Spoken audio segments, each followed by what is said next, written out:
Israel के हमलों में जब से हिजबुल्लाह चीफ नसरल्लाह मारा गया है तब से बवाल मचा हुआ है।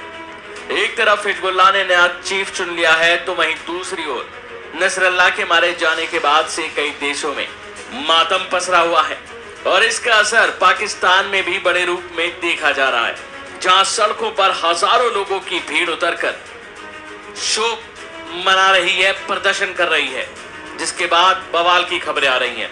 पाकिस्तान के दक्षिण शहर के कराची में हिजबुल्लाह नेता हसन नसरल्लाह की जान जाने के विरोध में यह विशाल विरोध प्रदर्शन हुआ, लेकिन देखते ही देखते ये प्रदर्शन काफी उग्र हो गया और भीड़ पथराव करने पर उतर आई। इसके बाद प्रदर्शनकारियों की पुलिस के साथ झड़प भी हो गई। बताया जा रहा है कि इस मामले में कई पुलिस वाले घायल हो गए। जानकारी के अनुसार हजारों लोगों का यह हुजूम अमेरिकी वाणिज्य दूतावास की ओर बढ़ रहा था, जिसे पुलिस ने रोकने की कोशिश की तो भीड़ ने पथराव शुरू कर दिया। इस दौरान प्रदर्शनकारियों ने हिजबुल्लाह के झंडे और नसरल्लाह के पोस्टर लेकर अमेरिका मुर्दाबाद के नारे भी लगाए। इस्लामाबाद में नसरल्लाह के लिए आयोजित रैलियों में जनाजे की नमाज भी अदा की गई। बता दें कि इजरायली सेना ने 27 सितंबर को लेबनान के बैरूत शहर के दहिया उपनगर में हिजबुल्लाह मुख्यालय पर अटैक किया था। इस हमले में हिजबुल्लाह प्रमुख नसरल्लाह सहित कई शीर्ष कमांडर मारे गए थे। इस्लामाबाद और कराची में शिया मुस्लिम समूह द्वारा नसरल्लाह के लिए आयोजित रैलियों में करीब 10,000 से ज्यादा लोग जुटे। वहीं अमेरिकी दूतावास के बाहर रैलियां निकाली गईं। अधिकारियों ने बताया कि हिजबुल्लाह नेता हसन नसरल्लाह के मारे जाने के विरोध जताने के लिए प्रदर्शनकारी अमेरिकी वाणिज्य दूतावास की ओर जा रहे थे। इसी दौरान प्रदर्शनकारियों को तितर बितर करने के लिए पुलिस ने आंसू गैस के गोले छोड़े और लाठी चार्ज किया। पुलिस ने बताया कि प्रदर्शनकारियों द्वारा फेंके गए पत्थरों से 7 अधिकारी घायल हो गए हैं, जिन्हें अस्पताल में भर्ती कराया गया है। अधिकारी हिंसक प्रदर्शन करने वाले प्रदर्शनकारियों के खिलाफ आपराधिक मामले भी दर्ज करेंगे। ईरान समर्थक शिया धार्मिक राजनीतिक दल मजलिस वहादतुल मुस्लिमीन ने देश के सबसे अधिक आबादी वाले शहर में लगभग 3,000 लोगों की रैली का आयोजन किया था। हसन नसरल्लाह की बॉडी जब बरामद कर ली तो उसकी बॉडी को लेबनान के बैरूत में उसी जगह से बरामद किया गया जहां आईडीएफ ने एयर स्ट्राइक की थी, लेकिन उसकी जान जाने पर सस्पेंस है क्योंकि उसकी बॉडी पर कोई चोट के निशान नहीं मिले।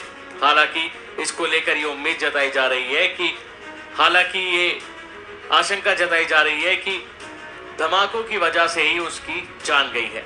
जाहिर है कि सबसे पहले हिजबुल्लाह के फिलिस्तीन सहयोगी हमास ने 7 अक्टूबर को इजराइल पर हमला किया था और इस हमले में हजारों इजरायली नागरिक मारे गए थे। इसके बाद गाजा पट्टी में युद्ध शुरू हो गया और इस हमले के बाद इजराइल ने अपने उत्तरी मोर्चे पर हिजबुल्लाह से लड़ने पर ध्यान केंद्रित करने का ऐलान किया और उसके बाद कई खबरें आई जिससे सब चौंक गए।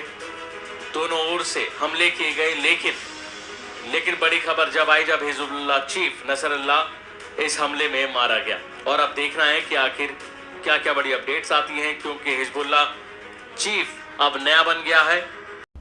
7 अक्टूबर को जैसे सब जानते हैं हमास ने इजराइल के ऊपर एक भीषण हमला किया था, अनप्रोवोक्ड हमला। उसके सिविलियंस 1200 इजरायली नागरिकों को, शहरियों को बेरहमी से मार डाला था, औरतों को मारा, बलात्कार किया, बच्चों को मारा और कोई 250 हॉस्टेज लिए थे। जवाब में इजराइल ने भीषण पलटवार किया। तकरीबन 1 साल युद्ध चला है। अब उसने हमास की कमर जब तकरीबन तोड़ दी है तो उसने centre of gravity of operations को शिफ्ट कर दिया है और वो अब हिजबुल्लाह के बरखिलाफ लेबनान बॉर्डर पर फाइटिंग शिफ्ट हो गई है। और इसके चलते पिछले साल से हिजबुल्लाह भी छुटपुट फायर करते जा रहा है। पहले anti tank guided missiles border के इलाके में जो 3-4 मंजिलें इमारत थीं उनसे वो anti tank guided missiles fire कर रहा था, इजरायली टारगेट्स पर एट्रिशन वॉर कर रहा था, लगातार छोटा छोटा नुकसान पहुंचा रहा था। तो इजराइल ने उसका जो पलटवार किया है वो एयर पावर से किया। जो बॉर्डर बेल्ट में कोई तमाम बिल्डिंगें थी उसको उसने निस्तनाबूद कर दिया ताकि वहाँ से ATGM फायर ना किए जा सकें। फिर हिजबुल्लाह ने थोड़ा पीछे हटकर रॉकेट फायर करने शुरू किए, उसको उसने अपने आयरन डोम वगैरह से इंटरसेप्ट कर लिया। और जब भी ऐसा हुआ भीषण एयर स्ट्राइक्स करी, पलटवार किया। 17 सितंबर से इजराइल ने तो ऑल आउट युद्ध शुरू कर दिया हिजबुल्लाह के बरखिलाफ। पहला उसने 17 सितंबर 18 सितंबर को इंटेलिजेंस ऑपरेशन किया, जिसके तहत उसने जो इजरायली ने जो एक हंगेरियन शेल कंपनी के थ्रू जो पेजर सप्लाई किए थे हिजबुल्लाह को, उसमें उसने जो है जो उनकी लिथियम आयन बैटरीज थी उनको फोड़ दिया। वॉकी टॉकीज में लिथियम आयन बैटरीज थी, उनको फोड़ दिया। और कोई 3000 घायल हुए हिजबुल्लाह के कमांडर, उनके ऑपरेटिव्स, उनके सिविलियन मिलिट्री ऑपरेटिव्स, और कोई 35 मारे गए। सबसे ज़्यादा जो इम्पैक्ट था वो साइकोलॉजिकल था कि भाई ये अब कम्युनिकेशन डिवाइसेस का इस्तेमाल कर रहे हैं इस तरह के लीथल अटैक्स के लिए, और जिससे कि कईयों की आंखें गई हैं, पूरा आधा चेहरा उड़ गया है वगैरह वगैरह। तो वो काफ़ी हिल से गए। कुछ मिलिट्री एनालिस्ट का सोचना है कि जो इससे मेजर कमांड एंड कंट्रोल का एट्रिशन नहीं हुआ हिजबुल्लाह का, क्योंकि सन 2006 से हिजबुल्लाह ने फाइबर ऑप्टिक केबल्स पे ट्रांसफ़र कर दिया है अपना कमांड एंड कंट्रोल का सिस्टम। तो उनका कहना है कि केवल जो पुलिस वाले थे हिजबुल्लाह के और इस तरह के लोकल सिविलियन ऑपरेटिव्स थे वो मारे गए। बी दैट एज इट में, वो हिल गए।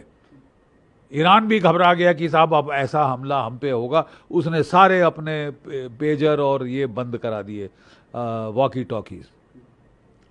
18 सितंबर से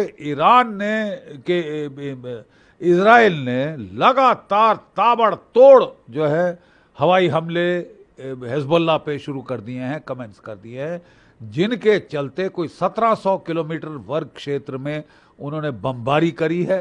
कोई 1800 से ज़्यादा टारगेट्स को उन्होंने निस्तनाबूत कर दिया है, जिसमें ज़्यादातर टारगेट्स जो है वो रॉकेट लॉन्चिंग साइट्स और वो मिसाइल साइलोज और बैटरीज जहां से वो इजराइल के ऊपर रॉकेट दाग रहे थे, उन पे प्रीएम्प्टिव हमला किया कि इसके पहले वो इजराइल पे फायर कर सकें। उन्होंने उनको पूरा मैपिंग कर चुके थे, उनको अपने सैटेलाइट से और ड्रोन से, और फिर आर्टिफिशियल इंटेलिजेंस से उन्होंने पिन पॉइंट किए थे कहाँ कहाँ पे एक्टिविटी है, कहाँ कहाँ पे मिसाइल उन्होंने छुपाए हैं, रॉकेट छुपाए हैं, और वो सारी टारगेट्स को उन्होंने बर्बाद कर दिया। और इसके फिर उन्होंने जो है कई कमांड एंड कंट्रोल टारगेट्स पे हिट किया। इस्माइल वगैरह कादिर, दूसरा उन्होंने जो उनका रॉकेट लॉन्चिंग कमांडर था उसको मार डाला, एक और को मार डाला। और अभी लेटेस्ट जो है इजराइल ने क्लेम किया है कि उन्होंने हिजबुल्लाह के टॉप कमांडर नासरुल्लाह हसन को बेरूत में मार दिया है। इसका मतलब उनके पास पिन पॉइंट इंटेलिजेंस थी किस बिल्डिंग में किस जगह नासरुल्लाह हसन है। उनकी इंटेलिजेंस कैपेबिलिटीज की तो दाद देनी पड़ेगी। और जैसे कि कहा कि वो कह रहे हैं कि हमारे पास कोलैबोरेटिव इंटेलिजेंस है, इलेक्ट्रॉनिक वगैरह, जिसके तहत कि वो सर्टन है कि नासरुल्लाह हसन को एलिमिनेट कर दिया गया। पलटवार में जो हिजबुल्लाह ने भी पिछले कई दिनों से जब भी उन पे एयर अटैक होता था अगले दिन वो रॉकेटों से हमला करते थे। उम्मीद तो ये थी कि उनके पास 1,50,000 से ज़्यादा रॉकेट और मिसाइल हैं और वो ताबड़तोड़ हमले करेंगे, 1500 रॉकेट प्रतिदिन फायर करेंगे, लेकिन 200-300 रॉकेट ही फायर किए गए। तो इसकी क्या वजह हो सकती है?